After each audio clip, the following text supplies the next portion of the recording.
So just to sort of set the stage here, what we've heard in the past few presentations here, for example, about electric mobility and so forth, that's a low carbon intensity operation. Then there are high carbon intensity operations like running a coal power plant. What we are talking today is as creating a business infrastructure for running a carbon net negative operation, which practically means that it's all about extracting CO2 from the atmosphere, storing it permanently, and thus reducing the CO2 concentration in the atmosphere. So that's the basic setup. And I'm representing a company called Puro Earth, and we are working on this particular topic, carbon removal. And today's presentation is about the opportunities, trends, and implications that this new phenomenon has for the carbon markets. And let's get started from the basics, just to sort of make sure that everybody is on the same page here. There's carbon dioxide or carbon that is out of circulation, that's in the lithosphere, but humans tend to consume it for various purposes and extract it from there. And of course, for a balanced planet, these sort of extractions and removals from the biosphere should equal each other. Unfortunately, they are not the same.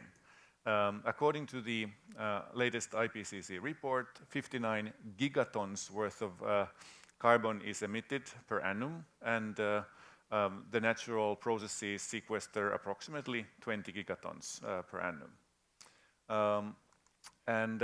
Then there is another cycle here within the it's sort of within the biosphere. It's about the photosynthesis sort of capturing CO2, and then much of it goes back into the atmosphere. So now to conclude, of course, our main motivation is to minimize the emissions and maximize the removals. Our company is all about maximizing the removals. All right, so at least 10 gigatons worth of negative emissions need to happen by 2050, and it's a massive amount. Now, there is no silver bullet to this. There are multiple good pathways for carbon removal, and so far we have documented and created methodologies for 5 of them. There's lots of innovation happening.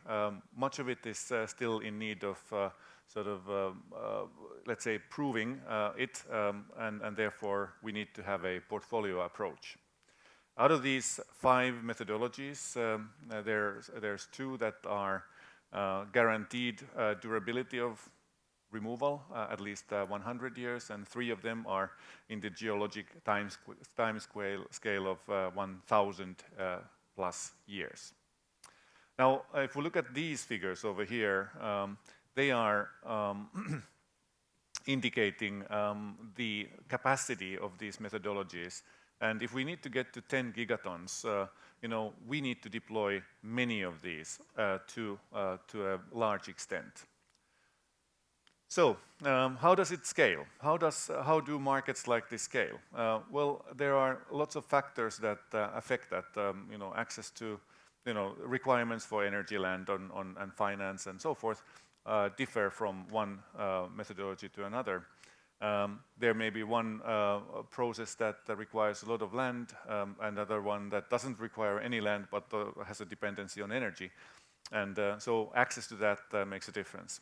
And there are differing sort of technology readiness levels, biochar production being perhaps the most advanced at the moment, but lots of other good processes coming after that.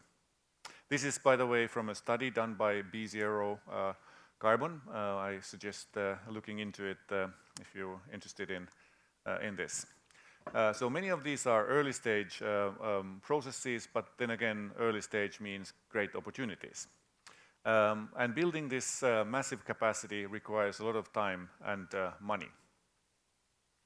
Now, we are a carbon crediting platform that focuses on engineered carbon removal, and in practice, that means that we create these methodologies. It's basically a document that says what emissions need to be accounted for, against the removed carbon. We have an independent advisory board that has accepted these methodologies.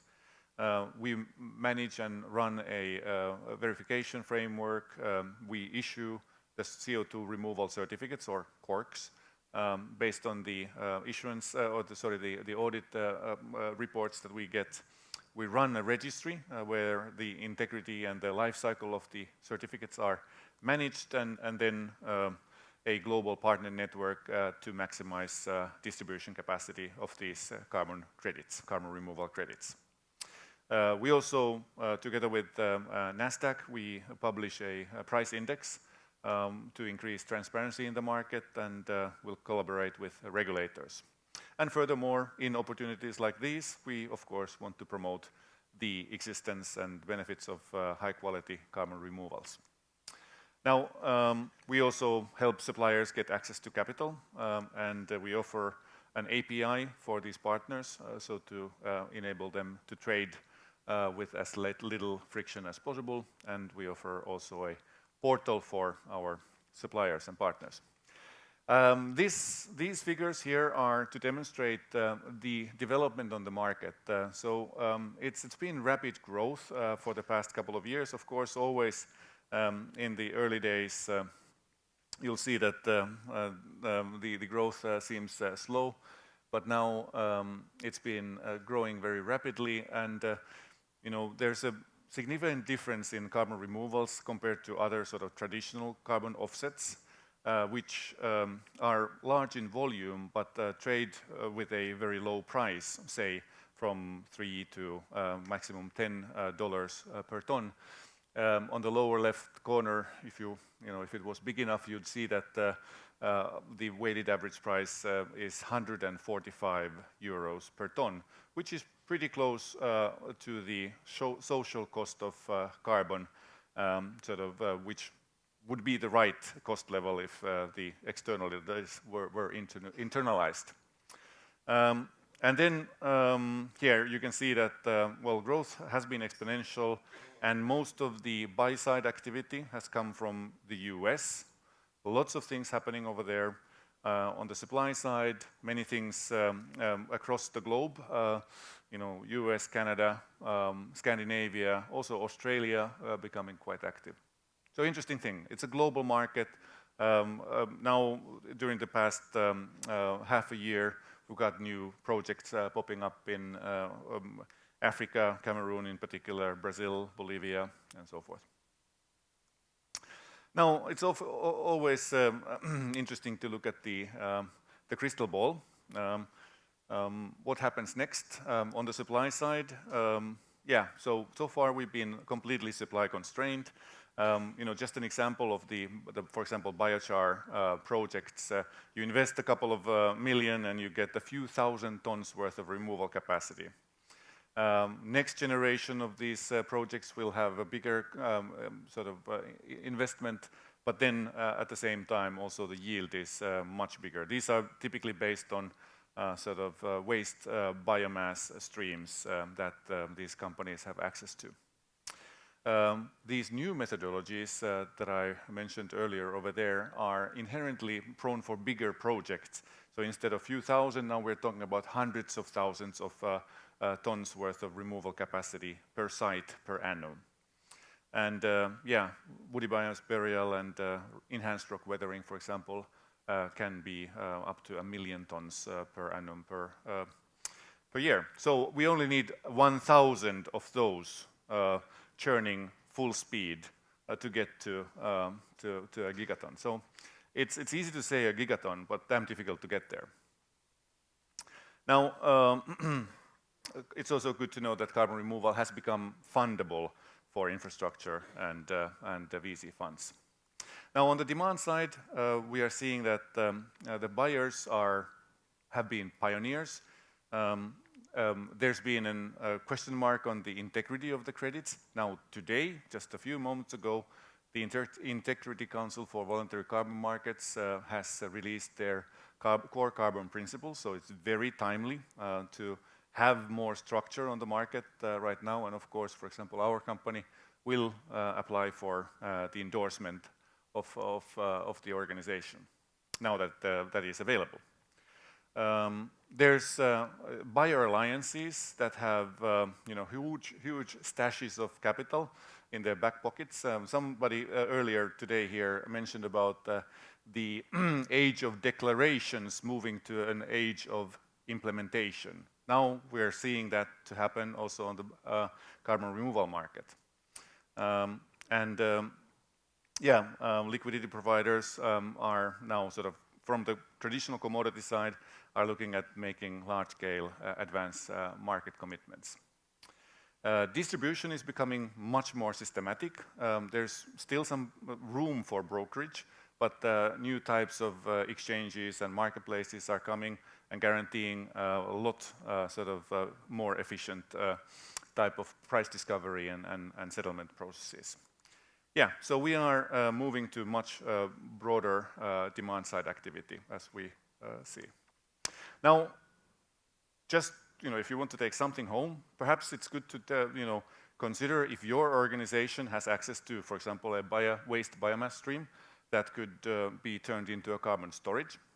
For the rest of us, if you need to have sort of net zero or reach net zero in your operation someday, you need carbon removals. And now the access to that capacity is going to be limited, so starting to grow it now is really essential. Now I would like to conclude and hand over this the discussion to Fredrik. Please stay here. All right. There is a question. It could be science question, and then I should not be part of that. My name is Fredrik Ekström. I'm president of Nasdaq Stockholm, but I'm also chairman of Puro Earth because Nasdaq is the majority owner of Puro since 2021. We don't have much time left, but I'm going to focus a little bit on one key component. Why did Nasdaq engage in this, and what do we think is critical? And I think number one is, Antti has alluded to it, to be able to scale up is going to need a lot of capital. We're going to need to allocate enormous amount of capital into these technologies, into the scaling up of this.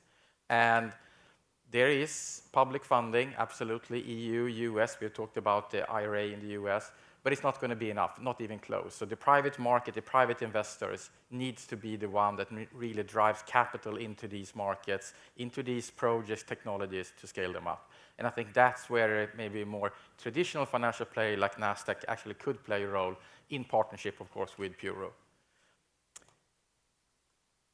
Let's skip that and look a little bit on this one, just to give you an overview of sort of everybody expects the market to grow.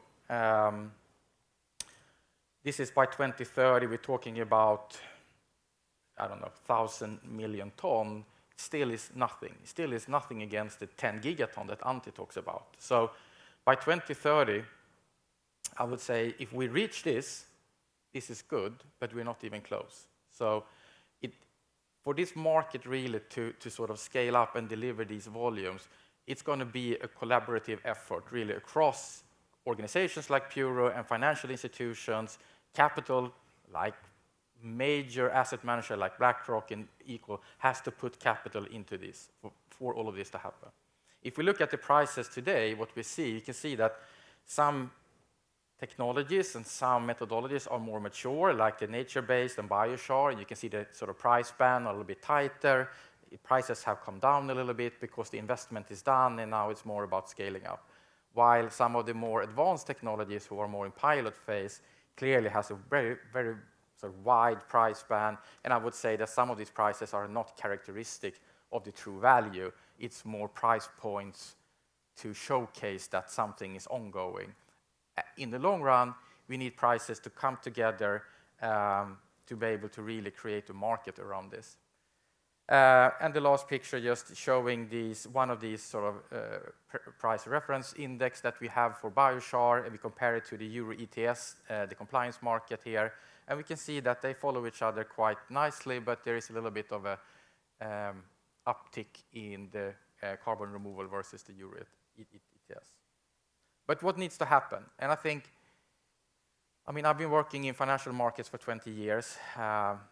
Nothing of this is rocket science, but still it needs to happen. It really is integrity to create credibility and trust in the market. Otherwise, there is no capital being flown into market where you are uncertain where the capital, what actually is deploying. If you are uncertain to being accused of greenwashing, you will not dip your toes in that market. So trust and integrity, and coming back to what Ante said, the ICVCM and the core carbon principle hopefully will create a global framework that will create more trust in this market.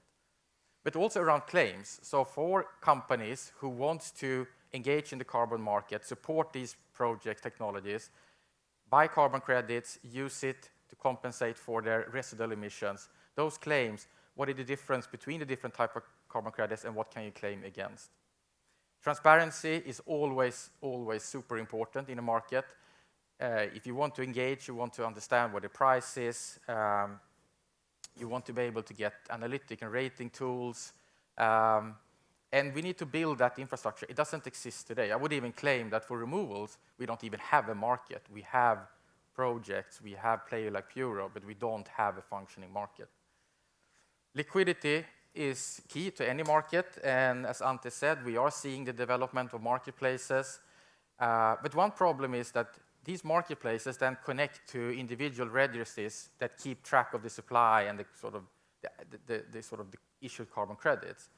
And if that is just sort of connecting to a pool that you lock, that is only then available for that market, you create fragmentation in liquidity. This market needs liquidity pooling. You need some solution where you can trade in multiple markets to create competition, but you're accessing sort of the full pool of liquidity when it comes to the asset, which is the carbon credit. So that's something that can only be solved with technology, and I think technology is going to be a catalyst long run also to sort of open up this market. And then intermediaries. Today it's a fundamental market. Intermediaries will play a role in making this market grow. And coming back to the last point, technology. In every market I've seen so far, technology has been a catalyst. Market infrastructure, it's not only the matching engine, it's the registry, it's the connectivity to multiple players like rating agency, regulators, customers. You need a settlement infrastructure. At some point, hopefully, we need market surveillance. So all of that needs to fit together. We cannot have manual solution for all of that. It has to flow very seamless. So I think now this is a marketing picture, of course, it is Nasdaq all over and Puro, but if you skip the names and sort of look at the intersection of what needs to happen, we really need to have the players like Puro who provides the knowledge, the relationship to the project, the suppliers around the registry, defining standards, keeping track of sort of the documentation and everything around the credibility of the methodology. You need to connect that to the technology. How do you use technology to distribute that to a global market? And then you need transparency tools, you need markets, matching engines, you need data analytics. All of that needs to come together. And of course, Nasdaq could do it, but I think it's also all about sort of collaboration. We will never, us two can have our own mission, holy grail, but we will never succeed alone. It's really about collaboration between the different players in the market if we are getting close to the 10 gigaton that Ante talks about. So with that, there is opportunity for questions. All right, multiple. I think there is. Here in the front, or well. Hi, do you mind giving us a little bit of color of who the buyers are today of these carbon credits and what the future looks like in terms of the sectors and the volumes, if possible? Thanks for the question. Yeah, so far it's been typically organizations that have high margins and low emissions, so they can afford to be the pioneers. companies like, our sort of high-profile reference customers include organizations like Microsoft, Zurich Insurance, McKinsey, Boston Consulting Group for that matter, and many other, Stripe, Shopify, so forth. But I think it's a good question, because if this is really going to work, it's the second generation of customers. How do you get them to engage? Exactly. The one with larger emissions, and then the third generation customer with huge emissions. So I think it's really that trigger point that's going to make the market grow. Right now, it's going to be, otherwise it's going to be a club.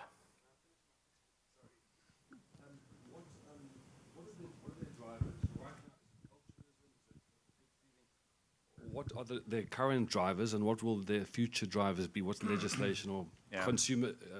It's a good question. Also, it's there's an intrinsic need in these organizations at the moment that they need to sort of neutralize their climate impact. They have maybe some pressure coming from their investors, the employees, customers for sure, but they really want to make sure that they are leaving a good planet behind. Of course, there's also the expected, compliance or regulation coming in on this as well, and of course they need to be ahead of the curve there.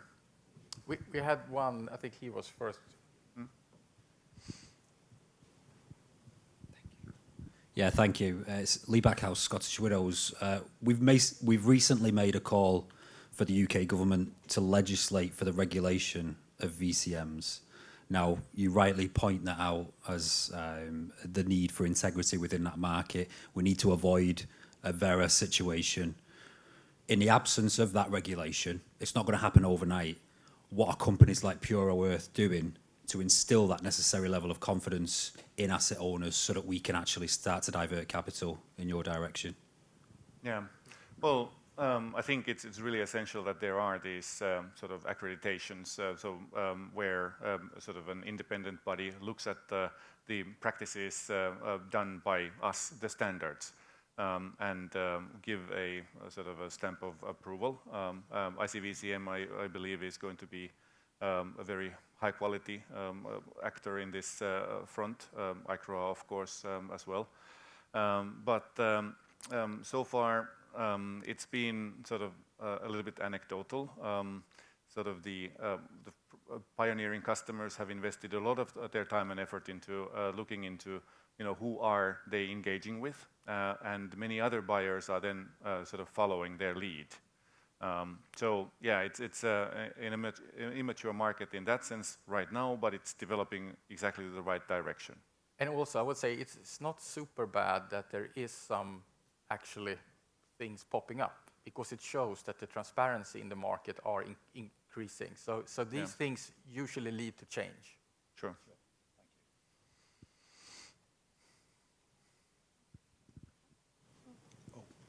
I think you. Sorry. Thank you. My question is a little bit about the pricing strategy from you, because I understand from the last slides that the blue curve or the bottom right is the price. So how do you set your price? Because it's a little bit high in order to compete, right? And I mean, we haven't even seen voluntary carbon market prices, which are much lower than what your price is. So do you price that according to your cost or to future markets, or how do you price that? So it's good to understand that Puro is just the certification body. There are the suppliers of negative emissions price their certificates or credits based on their needs. And we publish the weighted average price of those trades that happen with those credits. So yeah, it's up to the suppliers to decide the price, and yeah, so I think to a certain extent, it is a supply constraint market. The volumes are still in the hundreds of thousands of tons rather than millions of tons, and that's why the prices have remained quite high and have been climbing. Of course, the costs are also much higher than in some nature-based projects. We have one here. So I have a question related to what you had showed on the recyclable portion of the carbon cycle. I'm a farmer in production agriculture in the United States. I have a lot of people knocking on my door about opportunities for carbon programs. Yeah. My question is, what is your view on the materiality of that option? You talked about gigatons worth of sequestration that is needed. We've got hundreds of millions of acres across growing areas in the world. How significant is this opportunity? Well, like I sort of alluded in the presentation, if there is a waste biomass stream that can be stabilized one way or the other and turned into a carbon storage, that is really a great opportunity. Things like sort of rice husk is a good example, or in Southeast Asia, perhaps in Latin America, there's the sugarcane bagasse that is relevant. In the U.S., I guess maize production can yield a lot of biomass that can be sort of pyrolyzed to biochar and stored. There's of course also the opportunity of other sort of biosolids being or bioliquids being injected into a cavity underground and all of that. So there's plenty of opportunities for that. I think the access to these waste biomass streams is the biggest concern. I think we are out of time. I see some wavings, and I can look at the clock. Happy to discuss, individually, of course, after this event. So thank you very much. Thank you.